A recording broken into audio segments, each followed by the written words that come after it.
UAE കാത്തിരിക്കുന്ന Ittihad റെയിലിന്റെ passenger service വിശദാംശങ്ങൾ പുറത്തുവിട്ട് അധികൃതർ. UAEയുടെ 11 നഗരങ്ങളെ കോർത്തിണക്കുന്ന ഇത്തിഹാദ് റെയിൽവേ പതിറ്റാണ്ടുകളുടെ സ്വപ്ന സാക്ഷാത്കാരം കൂടിയാണ്. പദ്ധതി യാഥാർത്ഥ്യമാകുന്നതോടെ എമിറേറ്റുകൾ തമ്മിലുള്ള യാത്രാ സമയം വൻതോതിൽ കുറയും.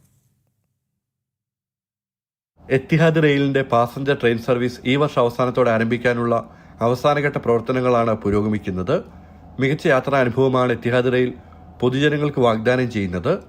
UAEയിലെ താമസക്കാരുടെ ആവശ്യകത അനുസരിച്ചായിരിക്കും സർവീസുകളുടെ സമയക്രമം തയ്യാറാക്കുക. ദൈർഘ്യമേറിയ കാർ യാത്രകൾക്ക് പകരം ആധുനികവും സൗഹൃദവുമായ യാത്രാനുഭവം ലഭ്യമാക്കുകയാണ് ലക്ഷ്യം. കുടുംബമൊത്തുള്ള യാത്രകൾക്കും ഏറെ അനുയോജ്യമായിരിക്കും എത്തിഹാദിന്റെ പാസഞ്ചർ സർവീസ്. യാത്രക്കിടയിൽ ഓൺലൈനായി ജോലി ചെയ്യുന്നതിന് വിശ്രമിക്കുന്നതിനുള്ള സൗകര്യവും ട്രെയിനിൽ ഉണ്ടാകും.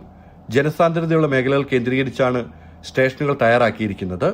ബിസിനസ് എക്കണോമിക് ക്ലാസുകളാകും പാസഞ്ചർ ട്രെയിനുകളിൽ ഉണ്ടാവുക. ബിസിനസ് ക്ലാസ് കമ്പാർട്ട്മെന്റിൽ 16 സീറ്റുകളും എക്കണോമിക് ക്ലാസ്സിൽ 56 സീറ്റുകളുമാണ് ക്രമീകരിച്ചിരിക്കുന്നത്. വൈഫൈ കണക്ടിവിറ്റി, ഓരോ സീറ്റിലും പവർ ഔട്ട്ലെറ്റുകൾ എന്നിവയും പ്രത്യേകതയാണ്. ഓരോ ട്രെയിനിലും 400 യാത്രക്കാരെ വരെ ഉൾക്കൊള്ളാൻ കഴിയും. യാത്രക്കാരുടെ സഞ്ചാരം എളുപ്പമാക്കുന്നതിനായി പ്രത്യേക മൊബൈൽ ആപ്ലിക്കേഷൻ തയ്യാറാക്കിയിട്ടുണ്ട്. ജനം, ദുബായ്.